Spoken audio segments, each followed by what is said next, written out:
5 years ago, the tyrannical rule of the Arcadia Empire, which had lasted for centuries, was finally overthrown in a coup led by a mysterious black machine dragon. To this day, the identity of the knight who piloted that dragon remains unknown. People continue to talk about the knight and refer to him as the Black Hero. After the fall of Arcadia, the kingdom was renamed the New Kingdom of Atismata. One night, Lux, the seventh prince of the now-defunct Arcadia Empire, was chasing a cat across the rooftops of the New Kingdom's royal castle.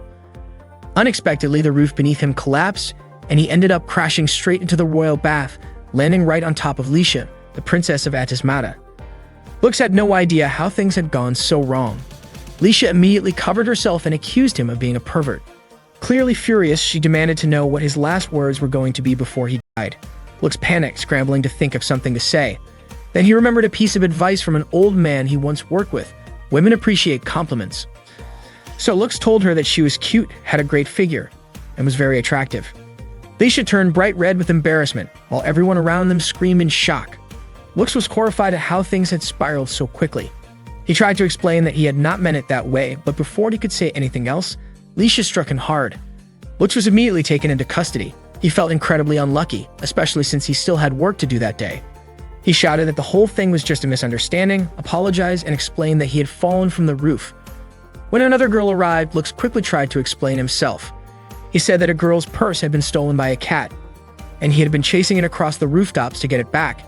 He had no idea it would lead to this. Cruel Chiefer, one of the girls nearby, asked if the sword device lying nearby belonged to him. She noted that it was rare to see someone carrying two swords at once, especially a black one like that. Not long after, another girl named Chalice appeared and asked what Cruel Chiefer was doing there. Cruel Chiefer casually replied that she had just come to see the adorable little peeping Tom. Chalice then told Lux that the headmistress wanted to see him. Chalice and Tilfer brought Lux to the academy's headmistress. On the way there, Tilfer mocked Lux, saying he must have guts to go around groping girls while the third-year knights were away. It turned out that the place Lux had stumbled into was the Royal Drag Knight Academy. When Lux explained the situation to the headmistress, Relie, she admitted that she already knew who he was, a former prince of the old Arcadia Empire. Relie vouched for Lux, saying she had known him for a long time and believed he would never do something like that on purpose. Lux knew the academy trained drag knights under the rule of the New Kingdom of Atismata. Relie explained that ever since the coup 5 years ago, the kingdom had put everything it had into training drag knights to ensure their strength could rival other nations. The academy's mission was to train young girls who were believed to have more potential as drag knights than boys. Relie then asked Lux to work at the academy. Both Tilfer and Chalice were stunned. Lux too was confused about why she would want him there, especially as a boy. Relie explained that ever since the coup, male drag knights had become extremely rare. Someone like Lux was now valuable. She also believed that the two swords he carried were not just for show. Of course, Tilfer and Chalice were not immediately convinced. Then Lisha entered with a group of other girls.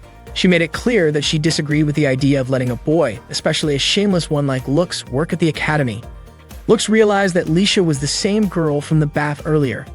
Tilfer warned Lisha to keep her distance from him, and Chalice told the others to stay away as well. In the end, Relie handed the decision about Lux's punishment over to Lisha. She challenged him to a duel and said she would determine whether or not he was worthy of being a drag knight at the academy. The other girls seemed intrigued by the challenge. Relie added that Lux had won a prize from a royal tournament in the city and was still undefeated. His nickname was the Undefeated Weakest. Lisha was shocked that someone she saw as a pervert could be undefeated, and the more she learned about him, the less she liked him.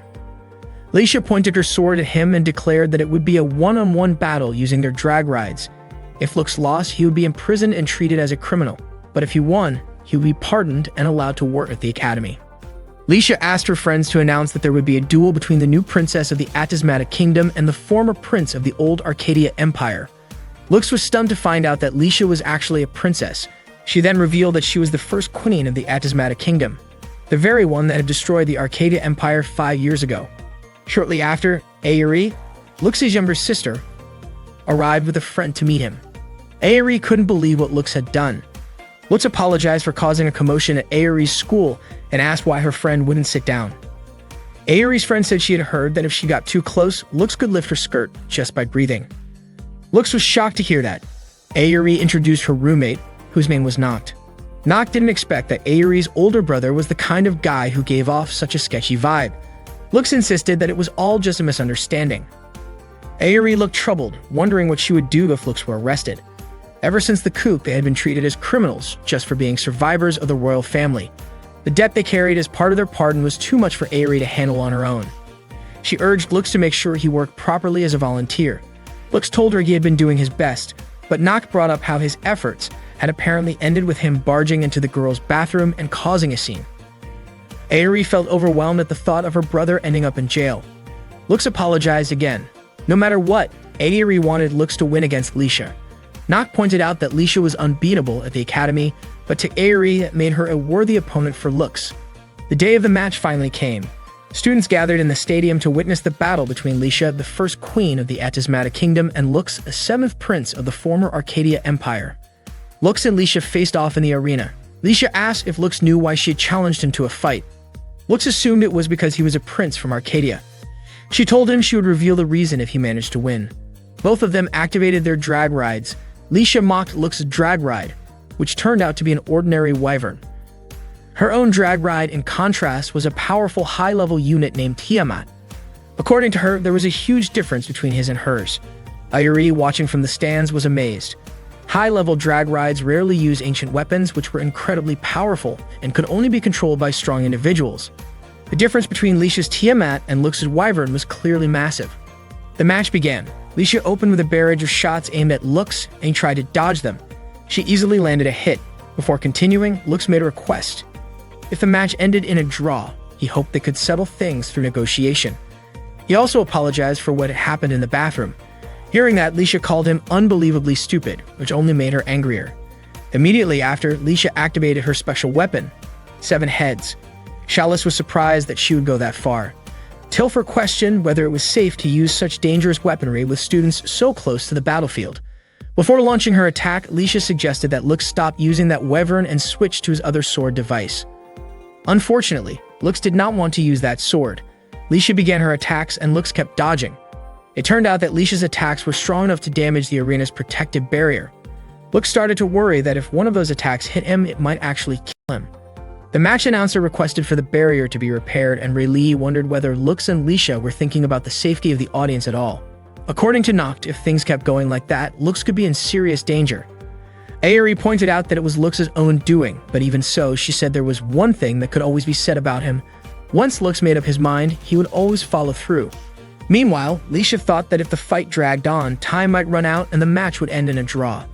She began to suspect that this was the reason Lux was called the undefeated weakest.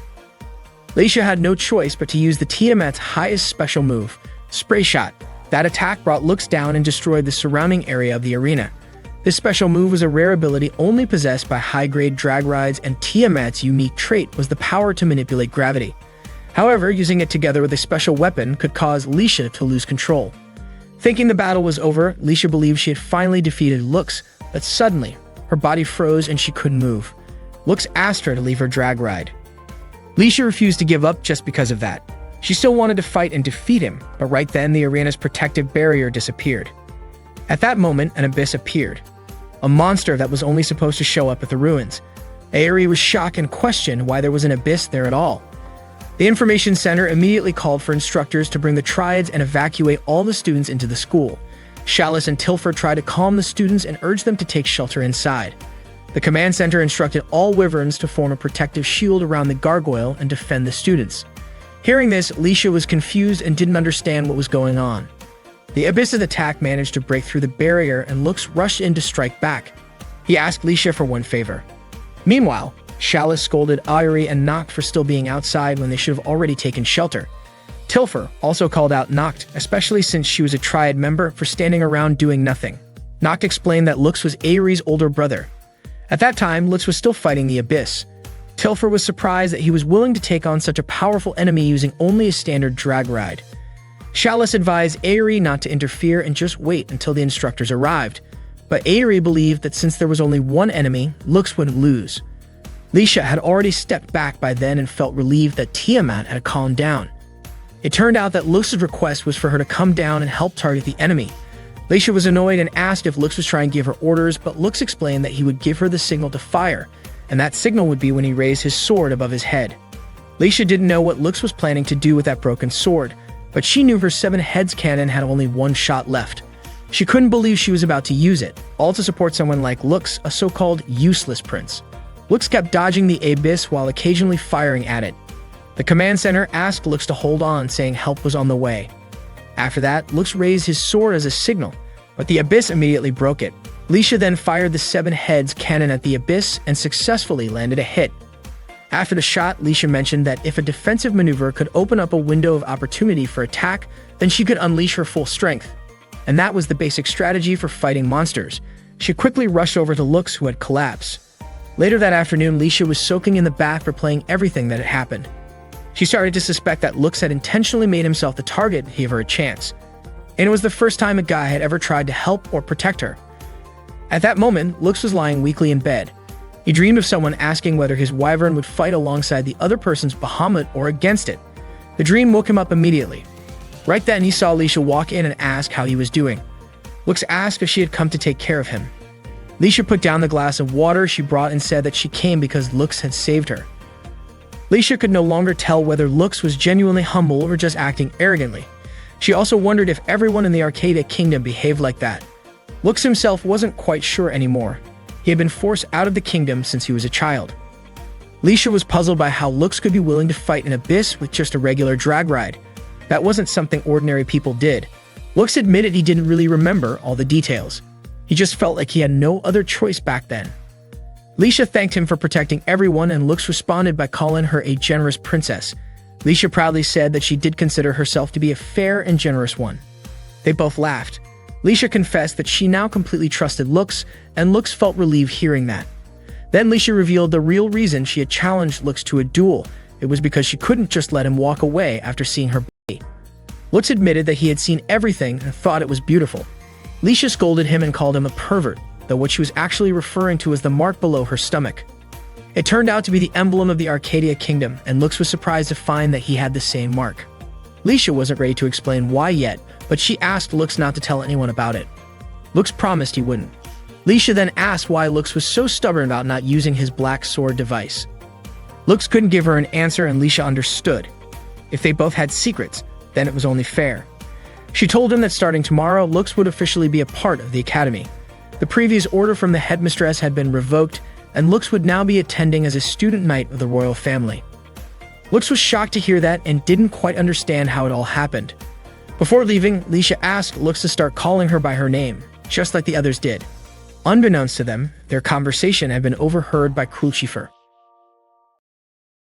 That day marked Lux's official enrollment in the academy. He introduced himself in front of the class and greeted his classmates. As he looked for an empty seat, the other students began whispering about him. They couldn't believe the school had allowed a male student to enroll. Lux felt uneasy and wanted to leave as soon as possible, until a girl suddenly called out to him. Her name was Filthy, and she knew Lux. He was shocked since they hadn't seen each other in 7 years. The teacher asked if Filthy was someone Lux knew. He replied that she was his childhood friend. The teacher then allowed him to sit next to Filthy, but that seemed to upset Lai a bit. The teacher began the lesson and asked everyone to turn to page 27 in their textbooks. Lux quietly asked Filthy if he could look at her book. Filthy said he could, but only if he called her Fi-Chen, just like how she called him Lu Chan. Back when they were kids, Lux used to call her that, but now he felt embarrassed. The other students found the exchange cute and teased them for their special nicknames. Blushing, Lux called her Fi-Chen and borrowed her book. Filthy happily handed it over. Lisha looked increasingly annoyed at how close they seemed. During the break, a few students approached Lux and asked if it was true that he worked as a volunteer. Lux replied that it was simply part of his duty. More students began crowding around, eager to ask questions. To calm the chaos, Tilfer stepped in and told everyone to write down their questions and place them in a question box. Not long after, Lisha approached Lux with a surprising request. She wanted him to become her personal assistant. The entire class was shocked. They wondered what exactly a personal assistant would do and why someone like Lisha would ask a guy like Lux. Lisha casually mentioned that it shouldn't be a big deal, especially since Lux had already seen her naked once. Filthy quickly spoke up, saying that Lux was clearly uncomfortable around Lisha. Knowing that Filthy was the daughter of Harem Industries, Lisha tried to win her over by offering her a donut and asking her to back off. But even after taking a bite, Filthy remained firm. Lux was still uncomfortable with Lisha's behavior. Just then, Crucifer entered the classroom and asked Lux to come with her, saying it was a request from Relie. She led Lux outside and he thanked her, realizing she had deliberately stepped in to help him out. Curious, he asked why she was helping him.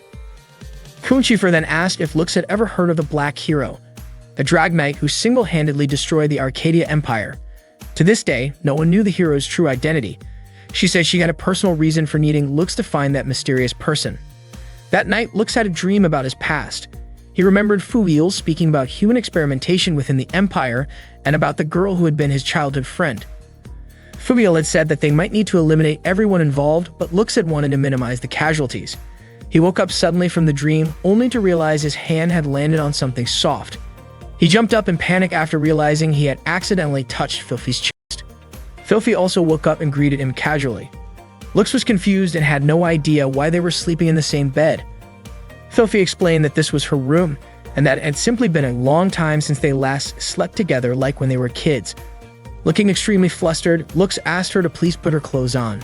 At that moment, Tilfer came to wake Lux up and opened the door to find them together. Embarrassed, she quickly apologized for the intrusion. Lux shouted that it was just a misunderstanding. Still, Tilfer wasted no time and spread the news to the rest of the academy. At breakfast, Ayuri, who came with Macht, met her older brother.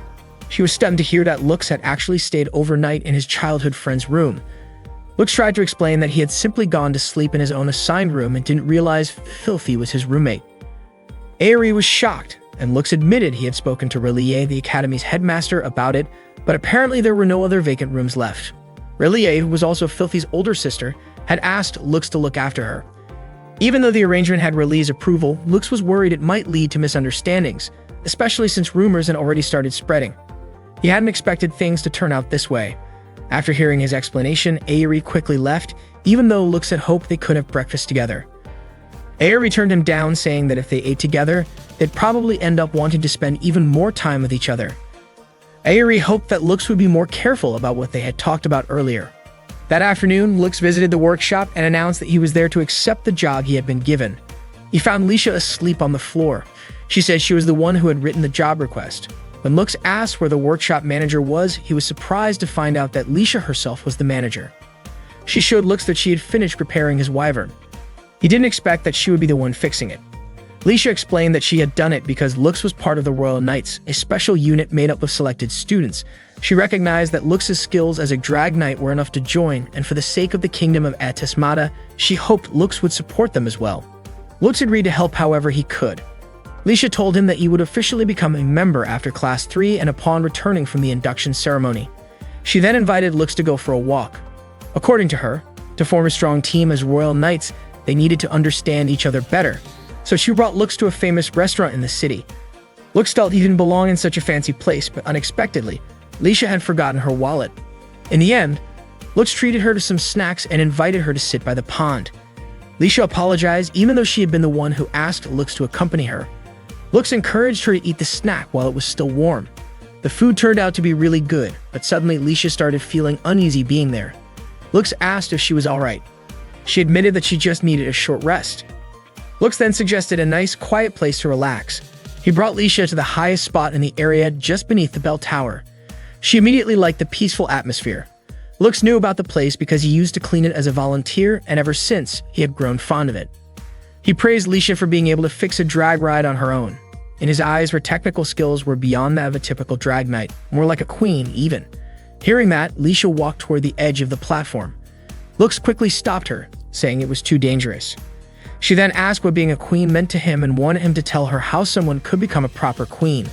Lisha also asked if Lux remembered the crest of the Arcadia Empire on her stomach.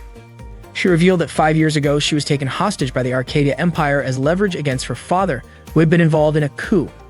Even so, the coup went on without any attempt to negotiate for her release. Lisha felt abandoned. That crest was proof she had once been a prisoner of the old empire. While she was in prison, she had desperately hoped her father would come save her. What she truly wanted was for him to choose her over the country, but that never happened, and it broke her heart. She couldn't even bring herself to end her own life. So instead, she decided to devote herself to becoming someone worthy of serving the kingdom. She believed she wasn't fit to be a queen. But after her father died, she became the only surviving member of the Atismata royal family. Because of that, she had no choice but to take on the role of queen while continuing to hide the mark of Arcadia on her body. Lisha was sure that Lux must have also felt pain over losing his royal titles as a prince of Arcadia. That night, Lux couldn't stop thinking. He felt powerless, like someone who could no longer do anything a prince should be able to do. In his sleep, he dreamed of the past. Of the moment, he felt devastated by Fubiel's actions. Lux had pleaded with Fubiel to limit the casualties, but in the end, Fubiel had killed everyone. It turned out everything had been planned from the start. Fubiel laughed and said that thanks to Lux, they had survived. In his view, if he hadn't eliminated everyone, they would have eventually killed him. He claimed that Lux didn't understand anything, and that such weakness had no place in a king. In Fubiel's eyes, Lux was the weakest of all. Lux woke up in shock just as the large bell started ringing. He had no idea what was happening.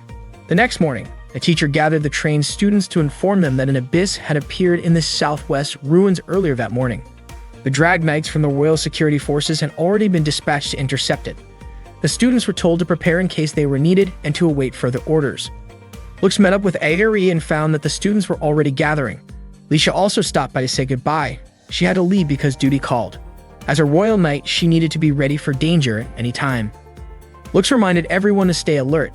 Lisha commented that they were all strong, and with that, they quickly left. Lux and Aeri couldn't join them since they were still students. After everyone had gone, Aeri asked Lux if something was bothering him. Lux admitted he hadn't expected the abyss to appear so soon. Meanwhile, the drag rides had already surrounded the abyss. Lisha gave the signal to attack together, but suddenly, a sound was heard. Not long after, the abyss exploded. At that moment, Filthy, who was with Lux, mentioned that she could hear a whistle just before the explosion. The abyss burst open and released a huge swarm of gargoyles. It turned out the mastermind behind the scene was the commander leading the troops from the royal capital. It was Rigreed, the captain of the guard, and a knight from the Arcadia kingdom. Lisha was shocked to find out that Rigreed had betrayed the Atismata kingdom. Rigreed confessed that all he wanted was to restore what he believed to be justice. The gargoyles began attacking Lisha and her allies following Rigreed's command. Lisha immediately used her 7 heads weapon to fire at them, but unfortunately, she got hit in the process. Noct quickly returned to the school and reported that the situation was critical. Aeri then asked Lux if he planned to go. Lux wanted to help Lisha and the others, but Aeri was worried. She pointed out that Lux couldn't defeat the abyss using only the wyvern, and he also wasn't allowed to use his black sword. From her perspective, there was nothing Lux could really do at that moment. Still, Lux asked Aeri not to worry about him. He said everything would be fine and promised he wouldn't leave her alone. Before heading out, Lux asked Cruelchieffer to protect the school in his absence. Meanwhile, Lisha was still fighting off the gargoyles. She asked if Chalice and Tilfer were okay. Unfortunately, Chalice said they had to retreat as they were no longer in condition to fight. Lisha realized she needed to target the man holding the whistle, convinced that it was the key to controlling the abyss. Rigreed mocked her, calling her a disgrace as a so-called princess who blindly obeyed the orders of a man. He even suggested that it would be better for her to just sit quietly in a prison cell. Lisha refused to back down and fired back, saying Rigreed was even more pathetic for being the kind of man who would talk like that only when he had the upper hand. Rigreed blew the whistle again, prompting the gargoyles to attack Lisha. She tried to dodge and counterattack, but she was struck once more. Then she turned her attention to Rigreed and launched an attack directly at him, which finally exposed him as a rebel to everyone around. Rigreed struck back, knocking Lisha down. Rebel forces from the former kingdom began to arrive. At that moment, Lux contacted Lisha, urging her to stay conscious, but she expressed how powerless she felt, admitting that she had never been able to do anything that made her feel like a true queen. Even pretending to be a princess had been painful. Still, she said that this time she wanted to prove herself. Rigreed approached her, saying he would remind her who she truly belonged to. He forcefully exposed the mark on her lower abdomen. Laughing, he declared that he was the one who had placed that mark there. Lisha's memories from the past came flooding back. Enraged, she threw her sword at Rigreed and the blade cut his cheek. Infuriated, Rigreed prepared to strike her down. But just in time, Lux arrived and blocked the attack. Lux admitted that he had failed to protect people as a prince and had felt powerless. But this time, he wanted to stand by Lisha's side and help her. He wanted the world to recognize her as the rightful queen of the Atismata kingdom. Rigreed severed the wyvern's arm. He didn't know Lux and underestimated him from the start. Lux immediately activated his black sword to summon Bahamut. Rigreed was stunned to realize that the drag he had to face was a special black one. He never expected Lux to possess such a thing, neither did Lisha. At that moment, Aeri noticed that Lux had finally used the black sword. It was then that Cruelchieffer realized the truth. Lux was the black hero. Lux fought against multiple gargoyles, dodging every attack with incredible speed and taking them down in an instant. It was said that during the coup 5 years ago, nearly 1,200 drags owned by the royal army had been destroyed by a single drag knight. Agreed finally understood who stood before him. It was Lux, the seventh prince of the Arcadia Empire. He couldn't comprehend why Lux had survived when the rest of the royal family had perished, and more importantly, why a royal prince was now standing in his way. Confused and frustrated, he asked if Lux intended to become some kind of hero. Without giving a reply, Lux launched an attack and blew Regret away right then and there. Ayuri knew the truth about her older brother. He wasn't a hero. He was the one who had destroyed the Arcadia Empire. He was the Drag Knight, often referred to as the weakest undefeated. The next day, Ayuri informed Lux that they had been summoned by the principal. She urged her older brother to hurry up since everyone was already waiting. As they opened the door, all the students greeted Lux enthusiastically. It turned out that they had secretly prepared a welcome party just for him. Chalice mentioned that the party might not be extravagant enough for a former prince like Lux, but she welcomed him to enjoy it nonetheless. Tilfer said that everyone had helped cook the food, though she warned Lux not to expect too much from her cooking. Lisha approached Lux and admitted that she was not fond of parties like this and hoped it would end soon, but she also acknowledged that the party had a meaningful purpose. Not clarified that what Lisha meant was that they wanted to thank Lux and hoped he would enjoy the food, even if it was just a little. Lisha immediately blushed and scolded Noct. Filthy came over to congratulate Lux as well. Lisha scolded her for eating before Lux had tasted anything, even calling her a glutton. In response, Filthy quickly offered a sandwich to Lux, which only made Lisha even more irritated. Relief stepped in and suggested that everyone raise their glasses to celebrate the occasion. After the toast, they all began enjoying the food. Everyone seemed to be having a great time, but not all of the students were happy about Lux's presence. Some of them questioned why people were so quick to forgive him, and Cruel Chiefur overheard their complaints. At that moment, Riley announced that she wanted to make the party even more exciting by introducing a special competition. She presented a letter that, if captured, would grant the winner exclusive access to Lux for an entire week. If someone managed to take the letter before time ran out, they would get to have Lux for a full week. The crowd erupted in excitement. Lux asked if Riley was just joking, but she explained that it was a special request letter. If Lux could successfully hide it until the time limit expired, he would not have to follow anyone's demands. The game would last for 1 hour. Hearing that, Lux immediately took off running while the students chased after him, all eager to win the challenge. He hid in the workshop while others scattered throughout the building, calling out and trying to track him down. Lux could only dare to peek from his hiding spot and had no idea what the others might do if he got caught. Suddenly, Lisha appeared behind him and said he could stay hidden there for a while. Lux thanked her sincerely. Lisha then asked him about the Black Hero. Hearing that, Lux looked anxious. She assured him that everyone who knew his identity would keep it secret. She explained that she wanted to learn more about the special abilities of the drag ride Bahamut as part of her research. Lux shared that when he used Reload on fire, he could temporarily boost his speed and power using that ability. Without warning, Lisha caught Lux using her Tiamat. She had suspected that Lux would be too kind-hearted to resist. Lux asked her to let him go and promised to give her the special request letter in return. But as soon as she released him, Lux dashed away. Lisha called him unfair, but Lux teased that it was no different from what she tried to do. She pouted, clearly frustrated. Lux hid in a bush next. He was more alert now and knew he could not afford to let his guard down. Suddenly, Filthy appeared right behind him and called out his name, startling him. Lux asked what she was doing there. Filthy explained that Riley had promised her cake if she found Lux, so she was determined to succeed, but she also promised to be gentle so Lux would not get hurt. Filthy then grabbed Lux's hand tightly, holding him in place so firmly that he could not even move. Apparently, she had learned a bit of martial arts. This way, she could enjoy the cake with Lux. Her chest pressed up against his back, which made Lux blush. In the confusion, he accidentally dropped the special request letter. Filthy quickly reached for it, but Lux snatched it back and made a run for it again. Eventually, Lux slipped into a room and hid behind a bookshelf. The game only had 10 minutes left. Unexpectedly, some of his friends also entered the same room. It turned out they were about to test the drag machine that had just been repaired. Lux had no idea the room he walked into was the changing room, and he was completely unsure of what to do. The girls began changing clothes together. One of them asked if they weren't worried that Lux might try to peek or touch them. Tilfer mentioned that Lux had done something like that in the bathroom before, so they should be cautious. However, according to Chalice, the situation back then was different, and it didn't seem like Lux would do something like that again. Noct added that anyone who had seen how he fought would know Lux was someone trustworthy. Hearing all this made Lux feel deeply guilty. At that moment, Tilfer asked where the drag manual was. Cruel Chieffer quickly started looking for it on the shelf, and as she stood right in front of Lux, she was startled. Lux, already terrified, braced himself for the scolding he thought was coming. But to his surprise, Cruel Chieffer didn't say a word to the others about Lux being there. Instead, she calmly said that she would skip practice that day, pretending to have something else she needed to take care of. Once everyone else had left, Cruel Chieffer told Lux it was safe now. She reminded him that he should be more careful about doing certain things. Then she mentioned that Lux probably didn't need to hide anymore since the bell signal in the end of the game had already rung. She asked if he had lost his special request letter, because if someone took it, he might lose his smile. She then asked Lux to show the letter to her. Without thinking much of it, Lux handed over the letter. Suddenly, the sound of a bell rang out.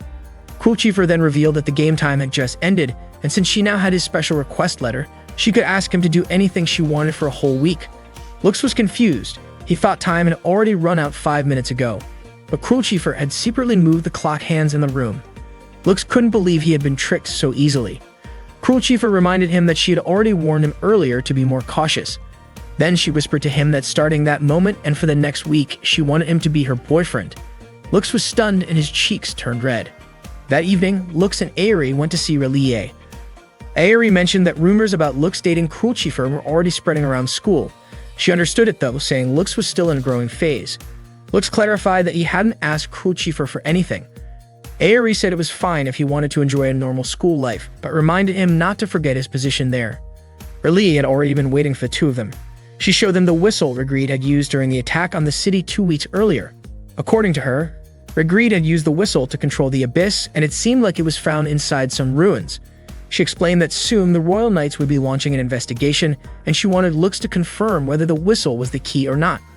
Lux agreed to take on the task. After meeting with Relie, Lux and Aerie headed to their rooms. Aerie told Lux to be careful in his role as a boyfriend. She had her concerns not only because Cruel Chieffer was a transfer student from the Emerald Kingdom, but also because Aerie felt Cruel Chieffer was hiding something.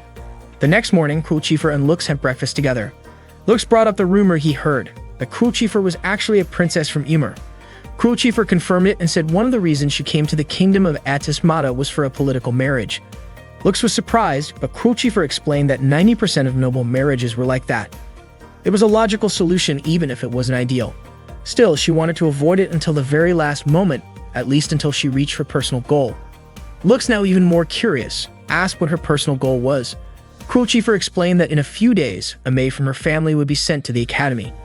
The maid was coming to report back to the kingdom about how the engagement was progressing. Cruel Chieffer planned to use Lux to fool the maid into thinking things were going smoothly. Lux thought maybe it would be better for her to pick someone else since he had never been in a relationship before. At that moment, Cruel Chieffer asked Lux to come closer. She then leaned her cheek toward Lux's face, which instantly caused all the nearby students to scream in surprise. She warned him that if he tried to stop her, she might tell everyone about the time he peeked. Left with no choice, Lux agreed to go along with it. The sight made Lisha visibly irritated. That night, Lux and Cruel Chieffer were working on their homework together. Suddenly, Lisha showed up with Tilfer and Filthy. With an annoyed tone, Lisha asked what Cruel Chieffer was doing with Lux. Cruel Chieffer calmly explained that they were just getting to know each other better and doing their homework. Lisha told them to wrap it up since it was getting late. Lux noticed that Filthy looked very sleepy. He had actually woken her up earlier. Unable to fight off her drowsiness, Filthy leaned against Lux. Cruel Chieffer, also feeling tired, said she was going to bed, but Lisha stopped her, saying she had something to share.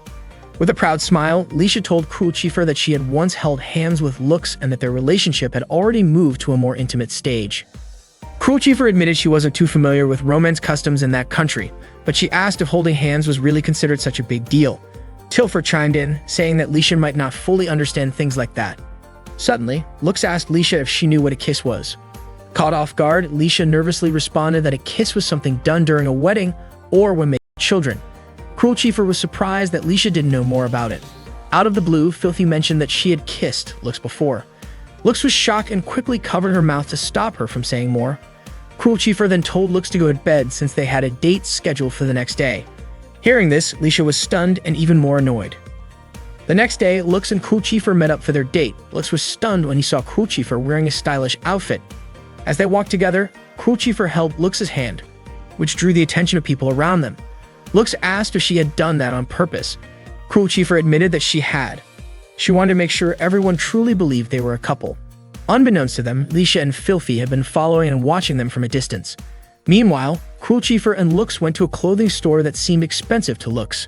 Cruel Chieffer thought Lux might be used to this kind of place since he was a former prince. Lux replied that he wasn't very fond of such fancy environments, a sentiment Cruel Chieffer shared. She explained that visiting places like that often led her to resent everyone who carried the title of nobility. At one point, Lisha and Filthy spied on Lux when he was shirtless inside the fitting room. Lisha became even more curious about what Lux and Cruel Chieffer were really doing. After leaving the store, Lux asked why Cruel Chieffer had gone through all that trouble. She said that the clothes he tried on really suited him and that she couldn't wait to see him wearing them in 3 days. Lux felt a little guilty, but Cruel Chieffer assured him that she was free to spend her money however she liked. Cruel Chieffer then invited Lux to a restaurant. As they walked side by side, she kept glancing at him, which made Lux ask what was going on.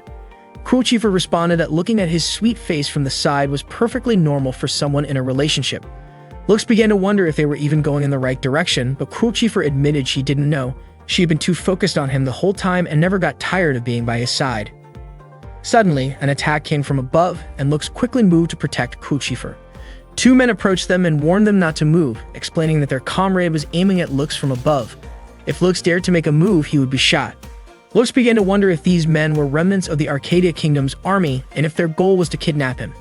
He suspected that they might actually be targeting the noblewoman, Cruel Chieffer. Cruel Chieffer whispered, asking if Lux could hold off the 2 men as she needed time to summon her drag ride. One of the men asked what they were whispering about and demanded that they draw their sword devices and fight. Lux launched an attack on the 2 assailants while Cruel Chieffer prepared to activate her drag ride, Fafnir. After Lux managed to defeat the 2 men, a sudden barrage of attacks came raining down from above. Fortunately, Cruel Chieffer had already activated Fafnir. Their enemies began to regroup and focus their attacks on Cruel Chieffer. However, she easily countered them all, precisely targeting every opponent in an instant. Lux was amazed by her combat skills. Lisha appeared and explained that Fafnir's special ability allowed its user to see glimpses of the future. Lux was surprised to see Lisha and Filthy there and asked what they were doing. Lisha insisted that it was just a coincidence and not because she cared about Lux and Cruel Chieffer's relationship. However, Lux noticed that the outfits they were wearing were disguises. The 2 men who had attacked Lux tried to escape, and Lux gave chase. One of them shouted at a woman who blocked his path, but unexpectedly, the woman grabbed him by the neck and subdued him. It turned out she was Alte Lise, a maid from the Einfolk family, sent to check on Cruel Chieffer's safety. That evening, while everyone was gathered for dinner, Alte Lise asked Cruel Chieffer who the young man before her was. Cruel Chieffer introduced Lux as her boyfriend, a former prince of the Arcadia Kingdom and her classmate. Lisha immediately objected to that statement, but Lux quickly covered her mouth and asked her to keep quiet. Suddenly, Balzaride arrived, claiming he came to see his future bride for the formal dinner meeting the next day. He described Cruel Chieffer as beautiful and modest, saying he could hardly wait for her to grow into the role. Upon realizing Balzaride was from the Kreutzer family, Lisha recognized him as a member of the 4 great nobles. Alte Lise explained that the Kreutzer family had a long-standing history tracing back to the Arcadia era. As previously discussed, Cruel Chieffer was to be introduced to Balzaride the following day, which would lead into plans for a formal engagement. Cruel Chieffer responded by stating that she was currently dating someone. Balzaride acknowledged Lux's identity as a surviving royal from the fallen Arcadia Kingdom. Cruel Chieffer explained that Lux was known as the undefeated weakling of the new kingdom of Atismata. Balzaride laughed at this and remarked that he and Lux were on completely different levels. Cruel Chieffer firmly asked him to stop referring to her as his future wife, as they didn't even know each other. Balzaride challenged Lux to a drag ride duel, but Cruel Chieffer suggested that it should be a tag match instead. She proposed that Alte Lise pair up with Balzaride. Hearing this, Balzaride seemed intrigued and agreed to the match, setting the duel to take place in 3 days. That night, Balzaride's associate approached him to discuss the upcoming ruins investigation. Balzaride explained that the horn-shaped whistle, which served as the key to the ruins, was currently in Reli's possession. His associate suspected that there might be another way to access the ruins, and Balzaride quickly understood what the person was aiming for. He then reassured the team by promising to meet the expectations that had been placed on him. The next day at school, Lux looked tired and sleepy. Cruel Chieffer came over to thank him for what he did the day before. She genuinely appreciated that Lux had stepped up to accept the duel challenge from Balzaride in order to protect her. Lux asked if everything was really alright, especially with only 2 days left until the duel. Cruel Chieffer admitted they hadn't really thought it through beforehand and it would likely be difficult. However, she believed it should be fine if Lux used his high-level drag ride. Cruel Chieffer then asked if Lux was upset about being involved in the duel, especially since he wasn't actually her boyfriend. Lux wasn't angry, since it had been his own suggestion to begin with. Unexpectedly, Lisha overheard their conversation. She realized that this meant Crucifer disliked political marriages, so Lux was pretending to be her boyfriend to give her peace of mind. That made Lisha feel at ease. From Lisha's perspective, there wouldn't be a problem with the duel as long as Lux and Crucifer used their real strength. She says she would get started right away on upgrading Lux's drag ride and even plan to create a special attack system, possibly adding a drill. But Lux quickly told her the drill wouldn't be necessary for his drag ride. Crucifer then told Lux that maybe they should cancel their date that day as she had something to take care of, and she left shortly after. Lisha noticed that Lux seemed really exhausted. Lux admitted that he hadn't gotten much sleep because he had a lot of work to do earlier that morning. While Lux was walking alone down the school hallway, Tilfer suddenly appeared and asked if he was feeling lonely since he wasn't with his girlfriend. Lux replied that Crucifer had something to take care of. Tilfer then invited him to come with her for a bit. She brought Lux into a room where Lisha and Filthy were waiting, dressed in maid outfits. They warmly welcomed him the moment he stepped in. Lux had no idea what was going on. Tilfer explained that since Lux had worked so hard that day, they had decided to do their best to help him relax and feel better. She invited Lux to sit back and enjoy the experience. Lux still looked confused. Apparently, Tilfer had asked Lisha earlier about what might make Lux happy. But since Lisha didn't really know what guys Lux's age typically liked, Tilfer figured that maybe Lux missed the days when he was still a prince. So they decided that dressing as maids might cheer him up. Lux admitted he never actually had a maid who served him directly. Hearing this, Tilfer said that this was the perfect chance for the three of them to give Lux a special, memorable experience. At that moment, Filthy served some food and invited Lux to enjoy the meal. Blushing, Lisha shyly asked if they were bothering Lux by doing all of this so suddenly. Lux, however, felt genuinely happy and thanked her. Lisha was surprised by his reaction. With a soft smile, she offered to act as a maid for him and even said he could treat her however he wanted. Lux was stunned and immediately responded that he would never treat her inappropriately. Lisha explained that Tilfer had told her certain things were also part of a maid's duty. Meanwhile, at the royal palace of the kingdom of Atismata, a meeting was being held between the four major noble families. They were discussing the growing concern about Ragnarok. Nauf, a noble from the Figrian family, mentioned that every ruin contained powerful abyss creatures guarding mystical powers. The Ragnarok currently threatening them was called Poseidon. Someone with a fossil had tried to awaken it out of desperation. Because of this, they needed to be prepared. They weren't even sure if the kingdom of Atismata's forces would be strong enough to take down Ragnarok. One of the nobles asked what actions they should take next. That's when King Kreutzer spoke up.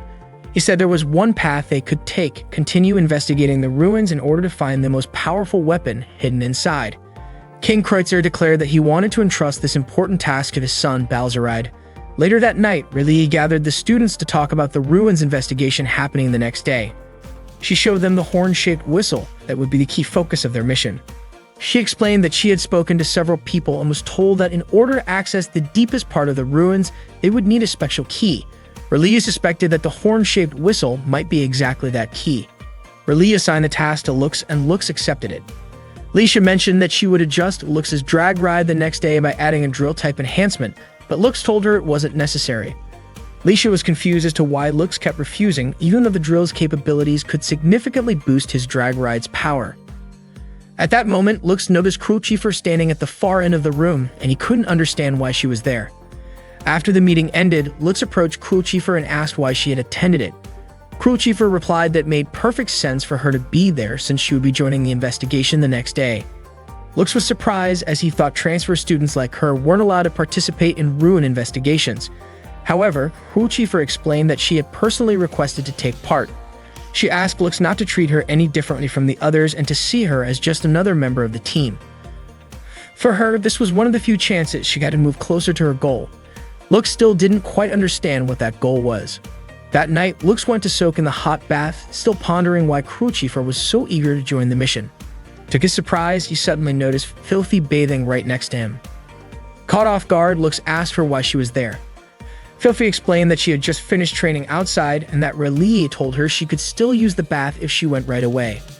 Lux quickly realized this must have been another one of Relie's schemes. He decided to leave the bath, thinking that Filthy wouldn't want to bathe with a guy. However, Filthy calmly said she didn't mind bathing with a guy as long as it was someone she liked. She had actually wanted to share the bath with Lux for a long time, because it reminded her of their past. Embarrassed, Lux covered his face with his hands. When he peeked through his fingers and looked at Filthy, he felt it might be dangerous to stay there any longer.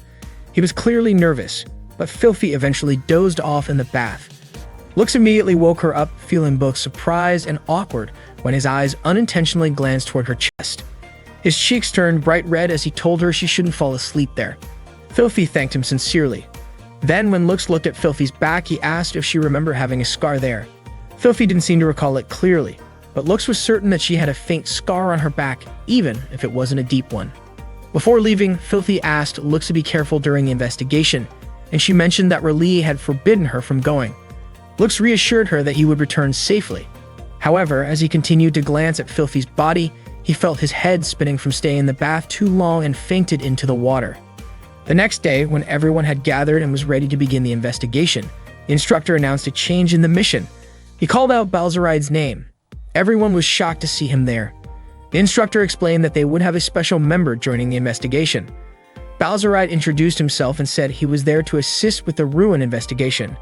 Lisha looked annoyed and asked the instructor what was really going on. Balzaride asked whether Lisha was uncomfortable with an outsider joining such an important mission. He insisted that he had no intention of interfering and genuinely wanted to help. In fact, he had placed third in the Royal Capital's tournament and was offering to serve as their shield, especially since someone he considered his future wife was also part of the mission. In the end, they had no choice but to accept his involvement. Once they arrived at the ruins, Cruelchiefer immediately descended into the site. Lisha tried to stop her, but Cruelchiefer went ahead anyway. Lux thought Cruelchiefer was being too hasty, but Balzaride was quite fond of that bold side of her. Noct warned everyone to be careful because the signs of the enemy's presence were confirmed. The leader, Abyss, had appeared. This Abyss was Diablos, a terrifying force capable of destroying an entire small town on its own and making him extremely dangerous. Diablos aimed to attack Noct, but fortunately, Lux managed to protect him. Lux told Noct to get out of the way immediately, while he stood firm against Diablos' assault. When Lisha fired at Diablos, he pushed Lux aside and dodged attack after attack. Diablos then managed to capture Chalice, which made it difficult for Lisha to aim her shots effectively. Suddenly, Cruelchiefer launched a strike that hit Diablos directly. Her attack came from a high-level special drag machine called Wise Blood. Balzaride commented that everyone was overreacting about Abyss since he was nothing compared to Ragnarok. Then Balzaride demonstrated the power of his own high-level drag by launching an attack at Diablos. He approached Lux and asked if he wanted to fight him right then and there. Balzaride challenged Lux to a bet. Whoever defeated Abyss first would decide the duel's outcome. If Lux won, Balzaride promised to cancel the duel altogether. Lisha got annoyed and threatened to beat Balzaride if he caused any unnecessary trouble. Balzaride teased Lux by asking if he was feeling unconfident. Cruelchiefer urged them not to do anything foolish on the spot. Balzaride put a hand on Cruelchiefer's drag machine and called his future wife Gary cold. Cruelchiefer reminded him that there were still other enemies to deal with before she would even think about defeating Balzaride. Cruelchiefer fired at Diablos again, but her power was no match for his attacks. She almost got hit but was saved just in time by Balzaride. Everyone continued shooting at Diablos, and Balzaride seemed able to predict where Diablos would move next. He threw his giant axe and struck Diablos perfectly. Everyone was shocked, and Balzaride laughed, claiming he had won the fight. He also called Lux weak, saying he never expected anyone to match his strength. At that moment, Cruelchiefer wondered why she couldn't use her Wise Blood drag. Suddenly, something happened to Diablos. Lisha told everyone to activate their shields at maximum power. The ruins began to glow and everyone tried to withstand the intense light. Lux noticed that Fafnir had gone out of control. Cruelchiefer was confused about why this was happening to her drag machine. Lux immediately rushed to help her.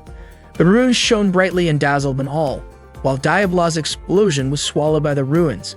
After that, Lux dreamed again that he was falling. Fubiel asked him why he had lost control like that and wanted to know what really happened to him. Lux admitted he had just been trying a new technique. Then Lux suddenly snapped awake, finding himself in an unfamiliar place with no sign of his friends. He didn't recognize where he was. Cruelchiefer suddenly appeared and said they seemed to be inside the ruins. Lux yelled out in shock. He asked what had really happened, but all he could remember was Diablos' explosion. Cruelchiefer explained that they were probably sucked into the ruins after Diablos exploded. She said she was fine thanks to Lux's protection and thanked him. She suggested they head to the altar in the middle of the ruins, confident they could meet the others there. The two started walking. Cruel Chifer mentioned it looked like it might rain soon. Lux was surprised. He wondered if it really could rain inside the ruins. Cruel Chifer said she was only guessing since she didn't really understand how the place worked. Suddenly, Cruel Chifer stumbled and fell, but Lux caught her. He suggested they take a break since she might still be exhausted from the battle. However, Cruel Chifer refused. She didn't care what happened. What mattered was that she kept moving because her chances were limited.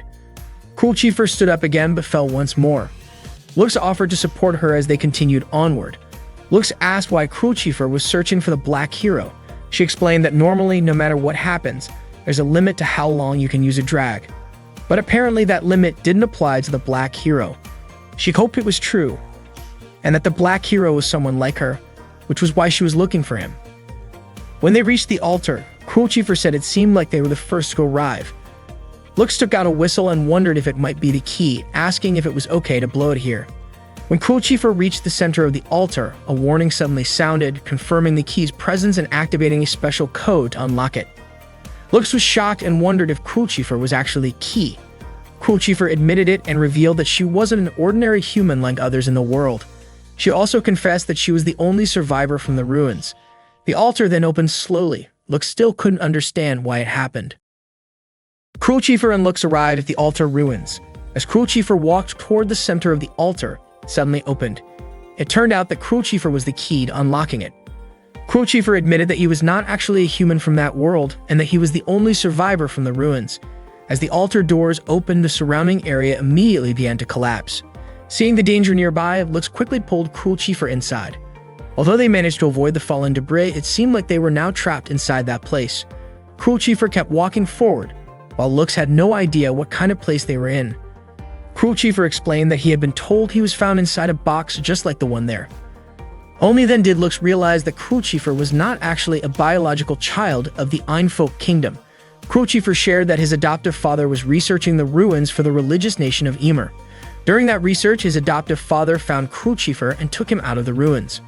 Cruel Chifer was then used as a link to a lost past. He confessed that he had no memories of his past and had unknowingly spent time living with the Einfolk family. Eventually, Cruel Chifer realized he was adopted by the Einfolk family.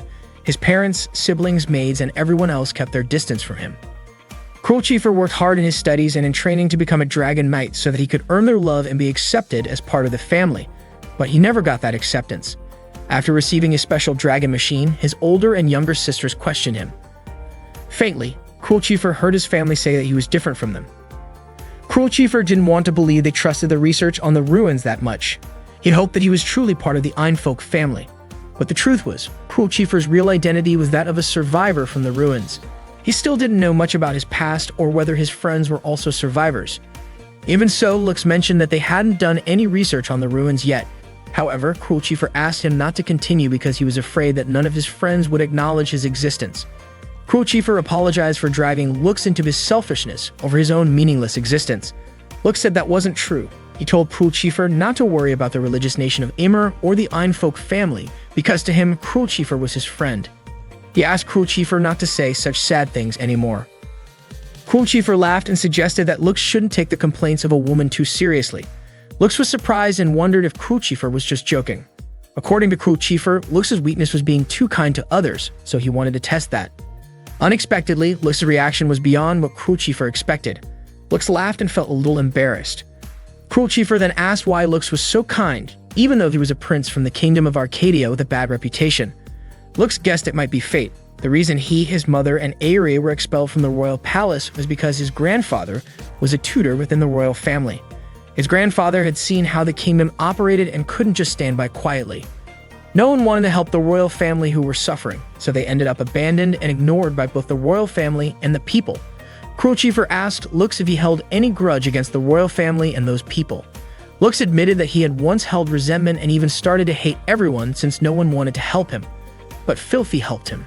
She was the only one who came every day to support him, even when Lux felt worthless. That was when Lux realized he didn't actually want to hate everyone, especially the people who mattered, those who seemed like they would be important. He knew he didn't want to hate them because of the kingdom. Lux wanted to build a country where the people he loved could live without hatred. Cruel Chifer asked if Lux would help him if he became the prince of the Atismata kingdom. Suddenly, a drill pierced through the place. It turned out to be Lisha drilling there. Lisha showed off the drill, saying how useful it was. She then asked to make sure Lux and Cruel Chief weren't doing anything strange. Lux wondered what kind of strange things she meant. Lisha blushed and got annoyed, calling Lux a pervert. After returning to the academy, Lux told Airi everything. Airi asked if Lux had received any explanation about the key, even though Lux's wyvern had been damaged. Lux apologized to Airi. Airi admitted that she wasn't angry because Lux was careless. After all, the ruins were dangerous, yet Lux still acted recklessly. Lux apologized again. Airi then asked if the horn whistle wasn't the key. Lux said there was no reaction at all, even when inside the ruins. Airi asked if anything had changed, but Lux chose to say there was nothing. Airi concluded that this meant there had been no progress, and she offered Lux some herbal tea. The tea was from Cruel Chief and was believed to be good for recovering from fatigue, so Lux could sleep well. Airi told Lux to rest since there was still time before the duel. Lux thanked her and quickly drank it. Later, Airi entered Lux's room and saw him fast asleep. She read the special request letter. After giving Lux the herbal tea, Airi met with Cruel Chief. Cruel Chief thanked Airi and said she couldn't involve Lux any further, especially since the request letter would expire the next day. Airi had already suspected that Cruel Chief still didn't fully understand her older brother. That night, Cruel Chief met with Balzaride and Altelize to accept a duel challenge. Balzaride asked what happened to Lux because he wasn't there. Cruel Chief said she had sent Lux home. Balzaride then activated his drag machine. Altelize suggested that Cruel Chief shouldn't underestimate him since she would be Balzaride's partner in the duel. However, Balzaride suddenly knocked Altelize unconscious. Then he told Cruel Chief to start immediately. They attacked each other. Cruel Chief managed to hit Balzaride precisely. Balzaride realized that the power of Fafnir allowed him to see the future. Balzaride caught Cruel Chief, but she broke free and immediately rained down gunfire on him. Yet for some reason, none of her attacks hit Balzaride. Cruel Chief was confused about what was wrong with her vision. Balzaride explained that it was because Cruel Chief failed to recognize her true power. He then shot at her. Cruel Chief quickly put up her shield, but Balzaride stabbed her from behind with his huge axe, causing her to fall. Balzaride apologized and said that sooner or later Cruel Chief's belly would be swollen, so he would attack her gently. He asked if the match would continue and told Cruel Chief not to disappoint him by showing such a shameful self. Cruel Chief replied by asking if Balzaride was actually happy because this was exactly what he had in mind. She also said she knew Balzaride was the one who incited the thieves to attack the students during the investigation of the ruins to find out about the Fafnir's special ability. She understood that by knowing about the Fafnir's power, Balzaride could avoid danger. Cruel Chief then asked if what made Altelize faint was the power of Azigahaka.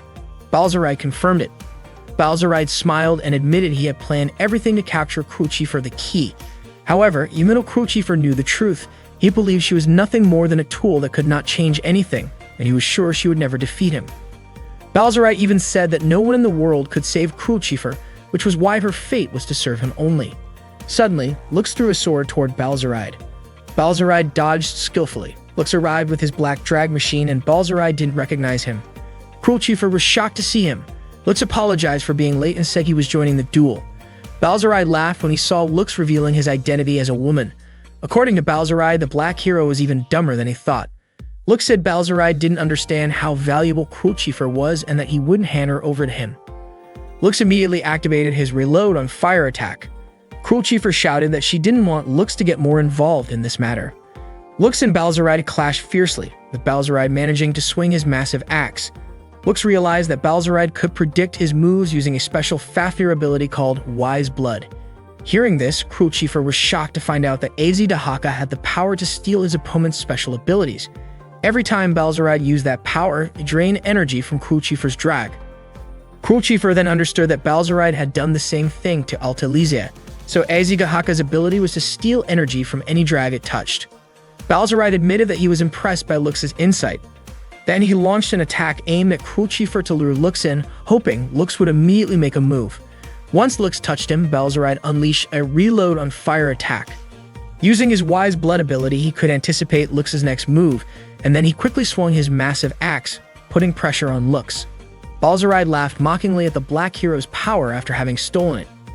Cruel Chief wondered why Lux was willing to fight for her, even though they weren't connected in any way and Lux wouldn't gain anything from the fight.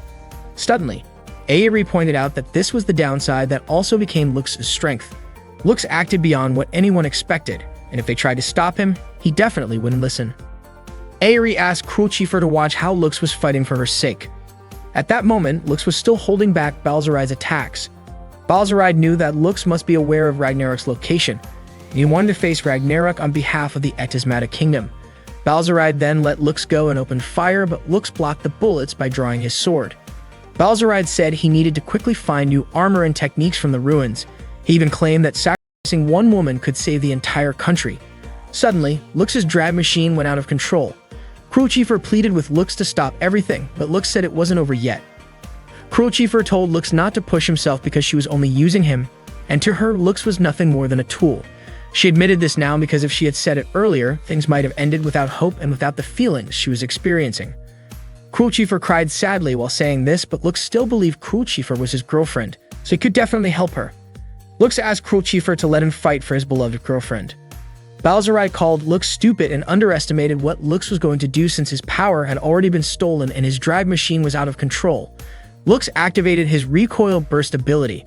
Balzarai mocked him as a pathetic prince playing the hero and immediately activated multiple layers of defense.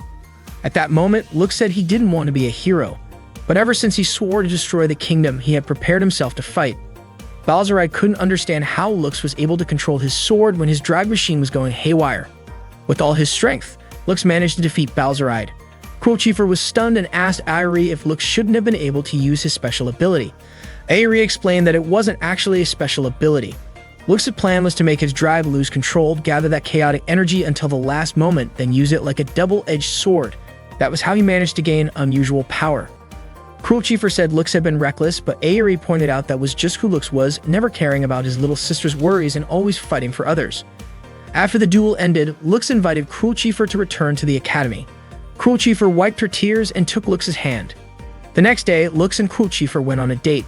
As usual, Lisha followed them and waited outside. Tilfer asked why Lisha didn't just go inside, but Lisha refused, believing that Lux had come there to meet Alte Lise.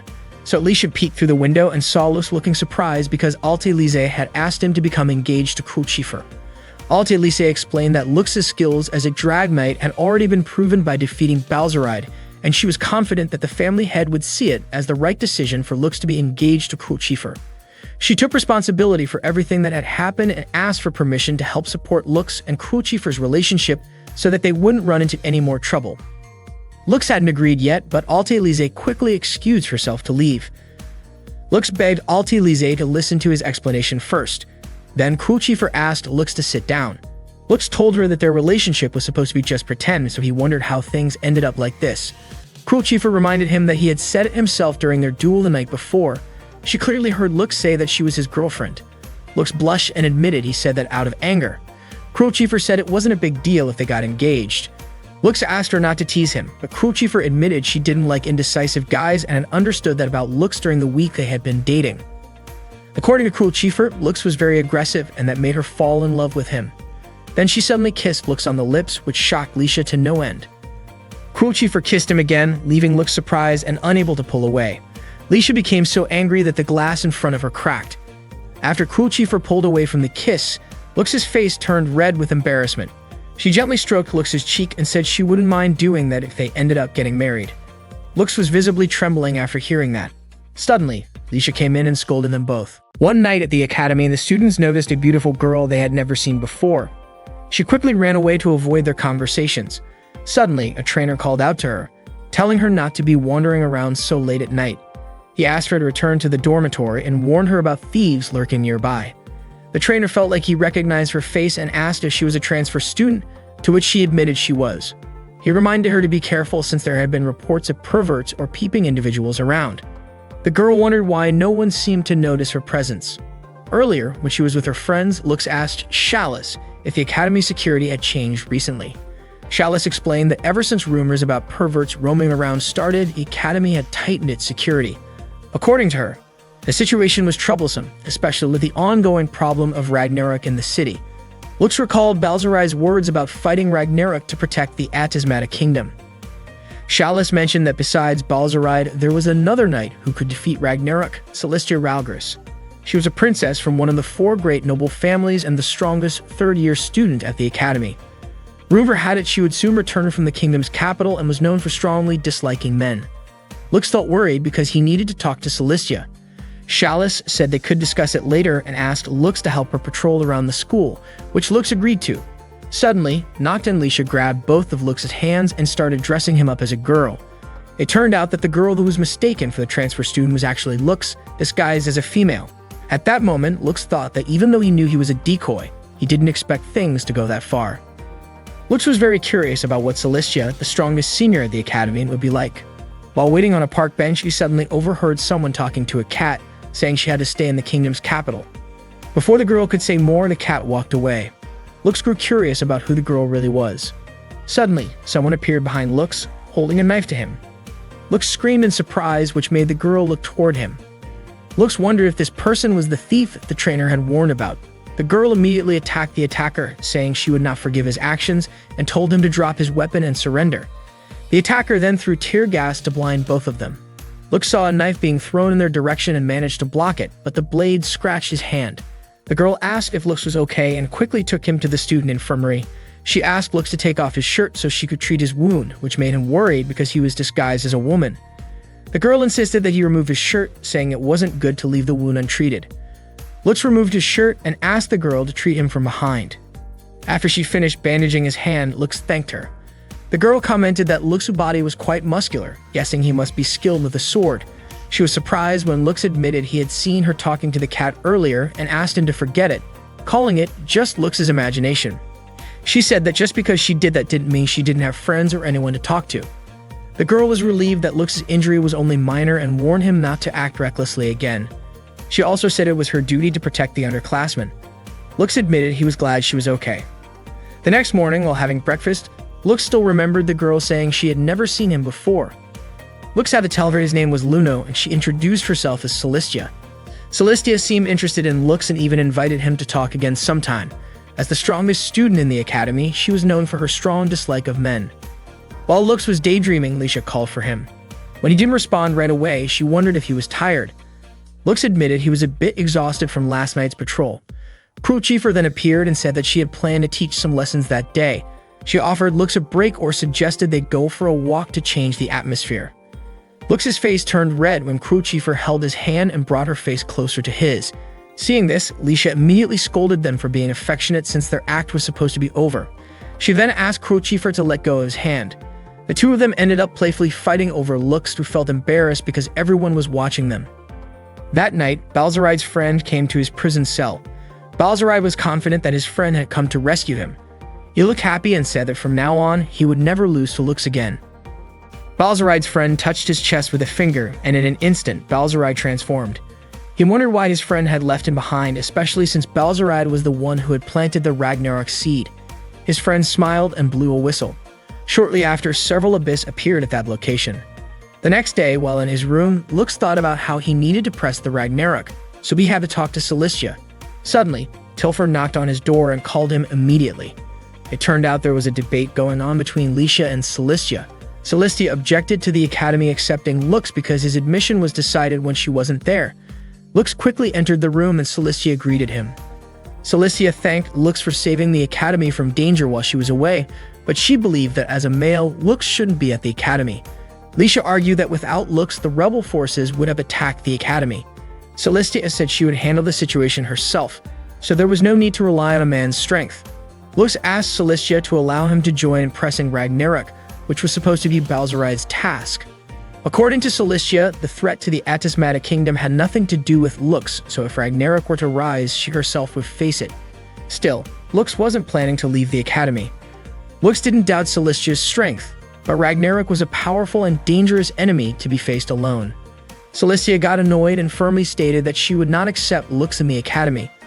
Relia tried to calm them down, concluding that Celestia didn't want any males in the school, while Lisha didn't want Lux expelled. Relia believed the other students' opinions might differ and suggested settling the matter with a duel. Relia said the duel would take place in 3 days at the Royal Knight's Fortress on Reese Island. He hoped that after seeing Lux's true strength, Celestia would decide whether to accept him or not.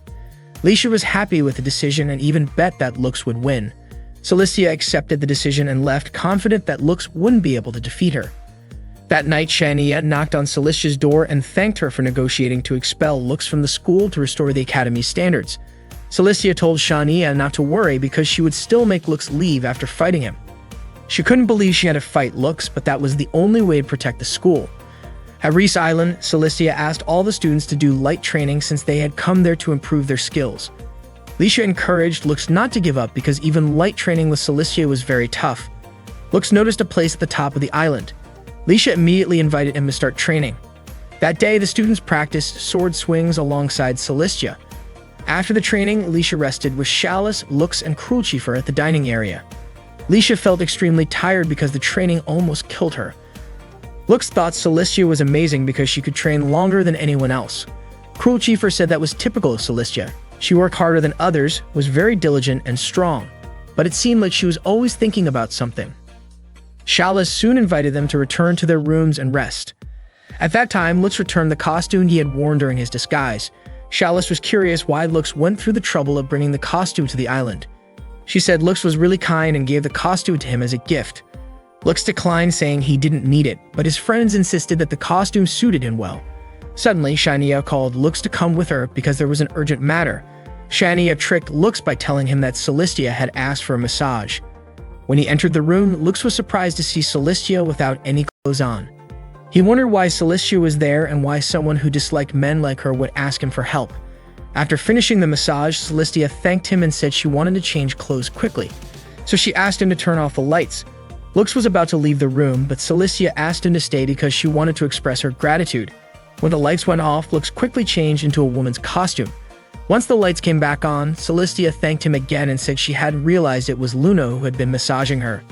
She felt happy and asked about Luno's injuries. Cilicia invited Luno to chat for a while, but Luno refused, saying there was something to take care of. Cilicia was disappointed and suggested going for a walk during the next break. Luno didn't agree immediately, which made Cilicia think he might dislike her, but eventually he accepted. Cilicia was very happy and asked to meet in front of the training area after lunch. As Luno was about to leave, Cilicia noticed a black sword and asked if it belonged to him. She said the sword device was beautiful and immediately handed it back to him.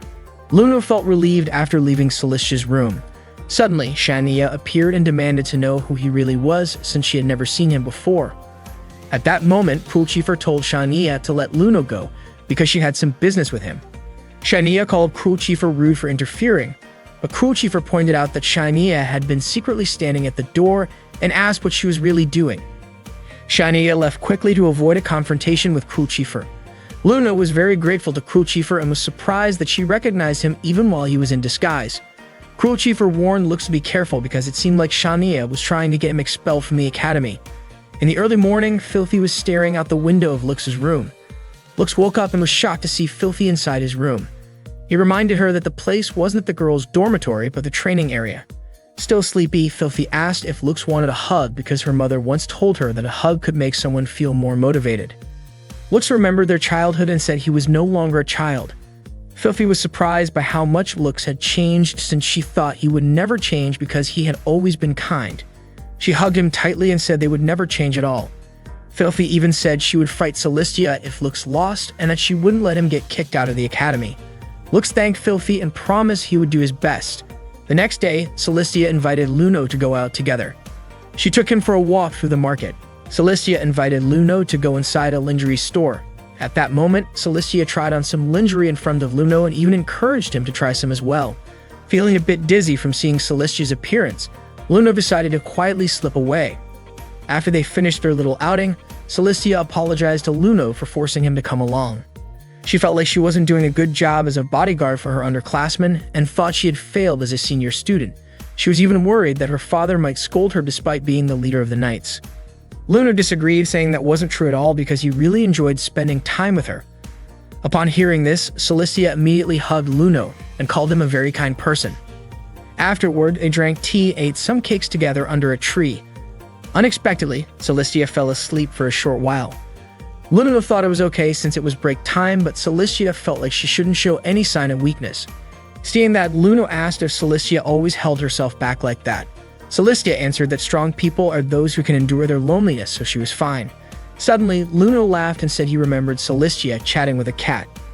Embarrassed, Cilicia begged him to forget about that. She explained that just because she talked to a cat didn't mean she was always alone or lonely in the capital city. Luno smiled and pointed out that Cilicia had just revealed her own secret. Celestia admitted it and wondered why people thought she was a woman who hated men. Luna was surprised to hear that. Celestia then asked Luna not to tell anyone that she didn't actually dislike men that much. Hearing that again, Luna was even more surprised. One day, one of Nauf's subordinates came to report to him. The subordinate informed Nauf that they couldn't find the Ragnarok fossil. Naturally, Nauf was irritated upon hearing this.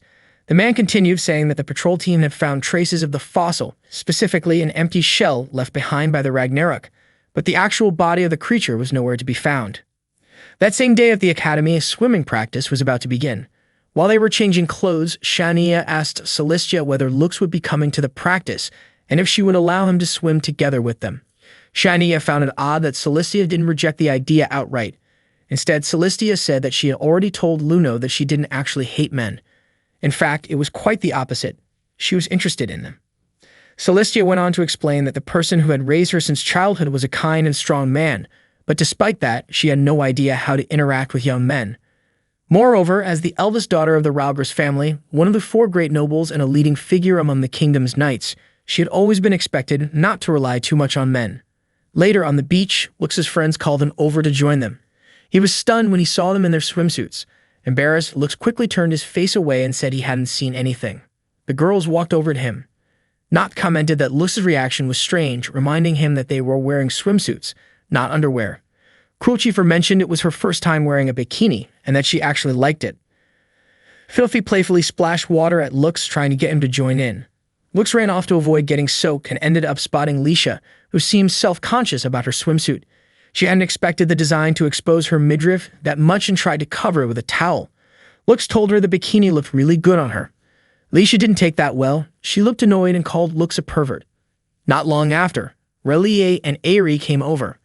Lux was surprised to see Relie also wearing a bikini like the other students. Relie said she was a girl too, just like the rest of them.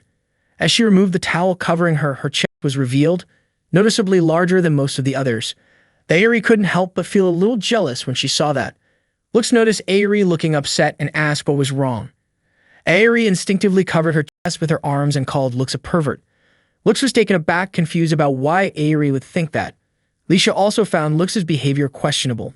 Suddenly, Shania and Celestia arrived. Celestia seemed confused and asked Relie if they weren't supposed to be at the beach for training. Relie was surprised by the question and pointed out that Celestia had brought a cute bikini with her. Celestia explained it was actually chosen by Luno, her underclassman, who she had heard would also be participating in the swim training. The group began to wonder where Luno was, and Relie even questioned whether a student named Luno actually existed at the academy. Out of nowhere, Lux was pulled aside by Chalice, who handed him a bikini as a gift. Lux was shocked and said he wasn't some kind of decoy at the beach, especially since there were no thieves around. Noct and Tilford tried to pressure him into putting it on. They just wanted to see what he'd look like wearing it. Lux immediately bolted and accidentally bumped into Celestia, causing her to fall. Shania quickly helped her up. Lux apologized to Celestia, who seemed surprised that he was still spending his time like this when their duel was coming up soon. Shania then suggested they head back, telling Relie that if there was no actual training happening, they should return to the training grounds. As Lux watched them walk away, he recalled a conversation he had with Celestia the day before, back when he was disguised as Luno. Celestia had told him that she wanted to apologize to Lux. She had learned swordsmanship and battle tactics from Wade Roadbelt, Lux's grandfather. It was thanks to him that she had gained her strength. However, after that, Wade passed away because of her. That's why she wanted to keep Lux, Wade's grandson, safe from harm. In their upcoming duel, Celestia couldn't afford to lose to Lux. That night, Lux couldn't stop thinking about what Celestia had said, but he was determined not to lose to her. At the same time, it seemed like one of Balzaride's allies was planning something. The next morning, the duel between Lux and Celestia was about to begin. Their instructor was there to supervise the duel.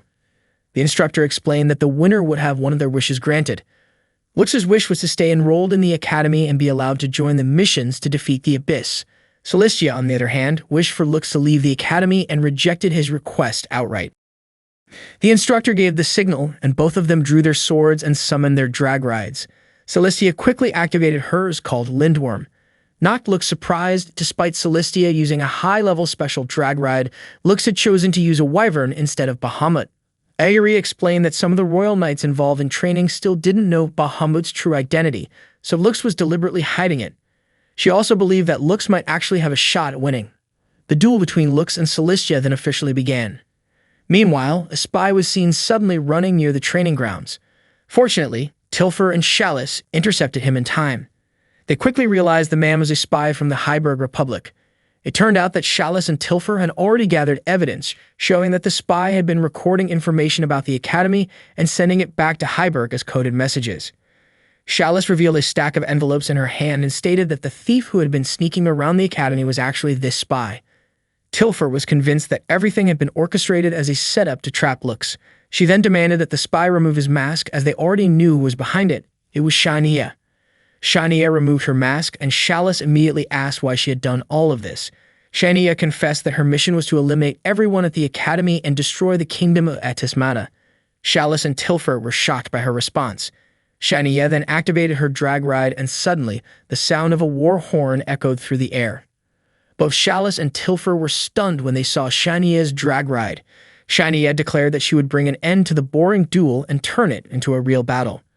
Back at the duel, Celestia continued attacking Lux. She told him to surrender, pointing out that his wyvern was already starting to spiral out of control. In response, Lux launched his recoil blast attack at her. However, Celestia quickly teleported out of harm's way and countered with Starlight Deluge. Suddenly, a terrifying roar came from underground, followed by violent tremors. A giant monster emerged from beneath the earth. Lux was immediately worried about Celestia's safety. Lisha called on everyone nearby to evacuate the civilians, and the others quickly responded. Ayuri, however, was frantically searching for Filthy. Filthy, exhausted and stumbling through the forest, nearly collapsed before Raleigh caught her in an embrace. Raleigh gently reassured her, promising she would never let her be taken again, even if their enemy was the kingdom of Atismata itself. Meanwhile, the duel arena was being swallowed up by tentacles and a monstrous creature. Lux stayed close to Celestia, making sure she was safe. The enormous creature was a Ragnarok that was close to fully awakening. Celestia took responsibility for drawing the enemy to them and declared she would defeat Ragnarok on her own.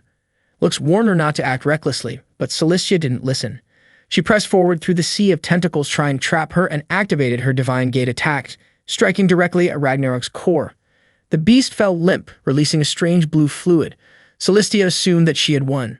Just as she was about to collapse, Lux caught her. Suddenly, Shania appeared and praised Celestia. She asked if Celestia still hadn't had enough. Celestia was stunned by Shania's sudden reappearance and the tone of her voice.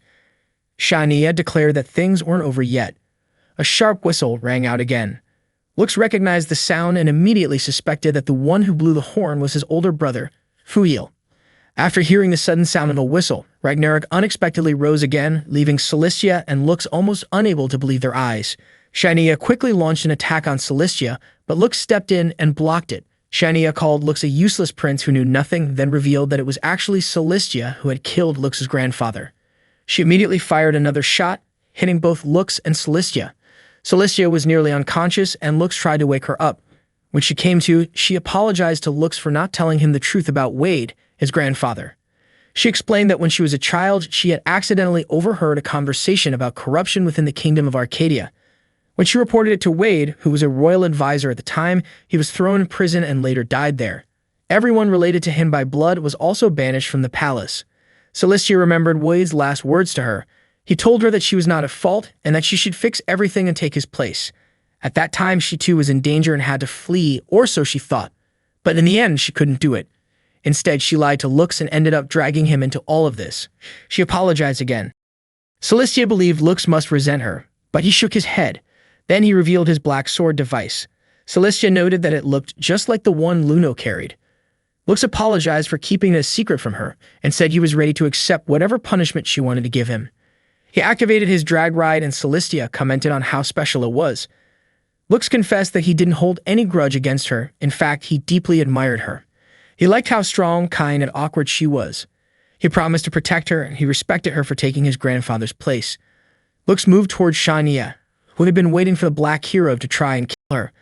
Lux easily broke the wings of Shania's drag ride, but Shania said it wasn't over yet. There was no way Lux could defeat Ragnarok. Lux didn't stop. He relentlessly slashed at Ragnarok's tentacles, which kept regenerating, but he responded just as fast, cutting them down one after another. The move he used was called End Action. Airi explained to Nock that End Action was one of Lux's secret techniques. It allowed him to continuously give commands to his drag ride without pause, unleashing a non-stop assault. It wasn't a move that ended when interrupted, it only stopped when every last enemy had been defeated. Shania screamed that it was pointless for Lux to go all out against Ragnarok. Suddenly, Cilicia pointed her weapon at Shania and urged her to surrender before the fight ended badly. Shania was confused about why Cilicia was still trying to reason with her. She accused Cilicia of being the perfect student, too blind to know whether she herself was good or evil. Shania even doubted whether Cilicia could save her if she had to. She then turned and walked away.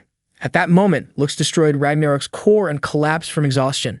Suddenly, the person who had blown the whistle began laughing, surprised that Lux had actually managed to defeat Ragnarok. Shania quickly grabbed Ragnarok's core and took the whistleblower with her. The mysterious person mentioned that maybe it would have been better not to kill Ragnarok. Lux, confused, demanded to know who the whistleblower really was. The figure pulled back their hood and Lux immediately realized the person wasn't Fuyo. But this stranger knew Fuyo. The whistleblower introduced herself as Haze and said she was looking forward to seeing Lux again, because very soon she planned to bring back the tragedy from 5 years ago. Right after Shania fired one last attack at Lux and Haze vanished. After that battle, Lux treated Cilicia's injuries. She thanked Lux for forgiving her, but she still felt conflicted about Luno. Lux apologized to her, but Cilicia admitted she had shown a shameful side of herself and said she would not forgive Lux because in her eyes he was unfair and sneaky. Lux, however, said he would do anything for her. Even though Cilicia was happy Lux had saved her, she felt unsure because she often thought she didn't deserve to be saved by anyone. She confessed that she didn't really understand how guys think or how to get close to them. Then she asked Lux to teach her, just like his grandfather had taught him. That was the condition she gave in order to accept Lux back into the Royal Knights and also allow him to return to the academy. Lux thanked her, saying that when Cilicia talked to guys like that, it showed her true personality. He believed that everyone would like her and see her as a sweet girl. Hearing that made her cheeks turn red. It was the first time a guy had ever said something like that to her. That night, Lux found himself thinking about the tragedy from 5 years ago, but unfortunately, he still couldn't remember the details. Suddenly, a tremor shook the area from beneath the ocean. R'lyeh and the other students saw it. A giant fish-shaped structure surfaced from the seafloor. R'lyeh explained that it was one of the ruins, and she would soon reveal the true purpose of their training. 9 years ago at the Royal Palace, Lux's friends accidentally knocked over a statue. To avoid getting in trouble, they blamed Filthy. Not wanting to see her being scolded, Lux stepped in and took the blame, even though he wasn't responsible either. After that, Filthy thanked Lux for standing up for her, knowing full well it wasn't his fault. She then pulled a biscuit from her pocket and fed it to Lux. Since that moment, she started calling him Luchan, and he began calling her Fichan. That memory from 9 years ago remained vivid for Filthy. One day, as she was gazing out the window of the inn, Lux knocked on her door and called out to her. He asked if she was feeling better. Filthy assured him she was fine and said she would join the investigation of the ruins the next day. Lux gently reminded her not to push herself too hard, mentioning that he had heard from R'lyeh that Filthy had fainted the day before. She thanked him for being concerned. A little while later, Lisha came by and asked Lux to go with her for a moment. She had something she wanted to ask. She brought him to the workshop and explained a new ability in her drag machine called Over Limit.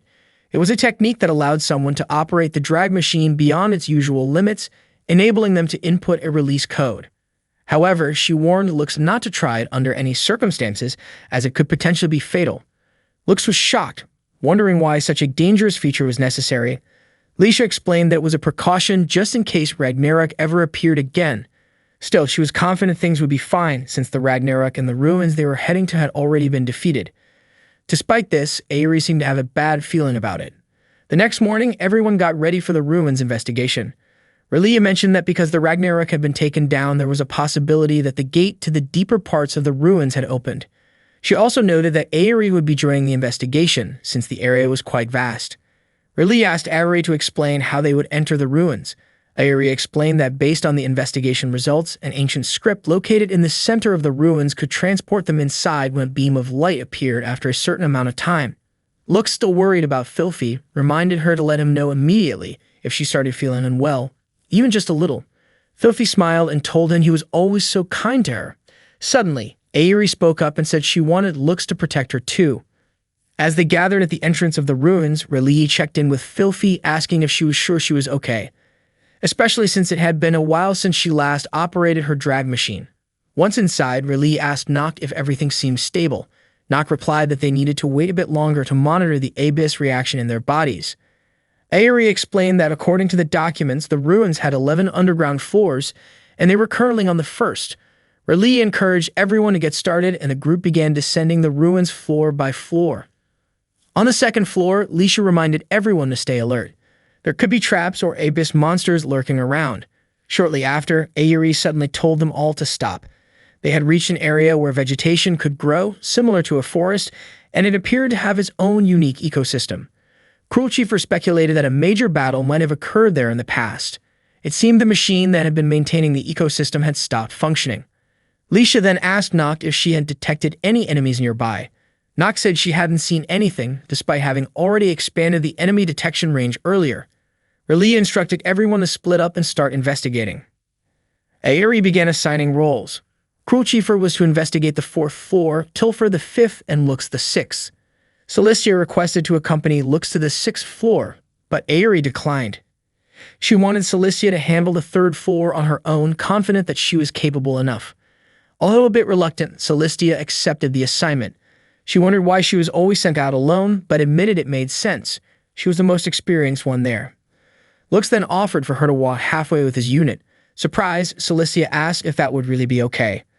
Lux actually felt happy that they had managed to combine their strengths halfway through. Hearing this, Celestia also felt pleased. She thought Lux was definitely a dependable guy. She became very enthusiastic, which surprised Noct as it was the first time she had ever seen Celestia so fired up during a mission. While Lux was investigating together with Airi and Noct, Airi reminded him not to touch Noct since there was no one else around. Lux was confused why everyone always seemed to think of him as some kind of pervert. Noct told Airi not to worry, explaining that from the beginning, Lux never even saw her as a girl, something that disappointed her a bit. Lux denied it, saying that he actually thought Noct was cute. Hearing that, Noct asked which part of her body Lux found attractive. Embarrassed, Lux mentioned the line of her collarbone. Noct had a feeling he would say that. Suddenly, Noct asked them to stop because she had detected something. She said it looked like a human was buried under rubble about 100 meters ahead. Lux immediately went to check. He found an unconscious girl trapped beneath the debris. Airi was shocked by the sight. Not long after, Cruel Chiefer arrived, having heard from the others that Lux had discovered something. Airi didn't recognize the girl under the rubble, but assumed Cruel Chiefer might know something since she had seen these ruins before. Cruel Chiefer asked Noct and Airi to join Lisha's unit because it might become dangerous for them if they stayed. She and Lux would investigate the girl, but it would be difficult to protect Airi and Noct if a fight broke out. Understanding the situation, Airi and Noct left to rejoin Lisha. Cruel Chiefer was certain the girl wasn't human, but she wasn't an abyss either. Cruel Chiefer gently touched the girl's face, and suddenly, the girl opened her eyes and stated that vital administration response had been confirmed. Then she stood up. Lux and Cruel Chiefer were both stunned. They stared silently at the girl's face. The girl looked confused and was about to go back to sleep, saying that there had been no command or request from either of them. Cruel Chiefer asked why she was lying down again.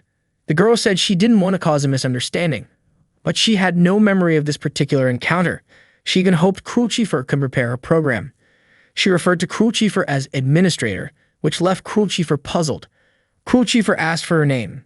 The girl apologized and introduced herself as Cruche, the caretaker of the ruins. She assumed Cruel Chiefer already knew that the caretaker was in a humanoid form. Cruche explained that she was basically the same as a robot. Cruel Chiefer asked if Cruche knew everything about the ancient era, but Cruche struggled to recall the past, saying she had spent most of her time asleep and had forgotten nearly everything.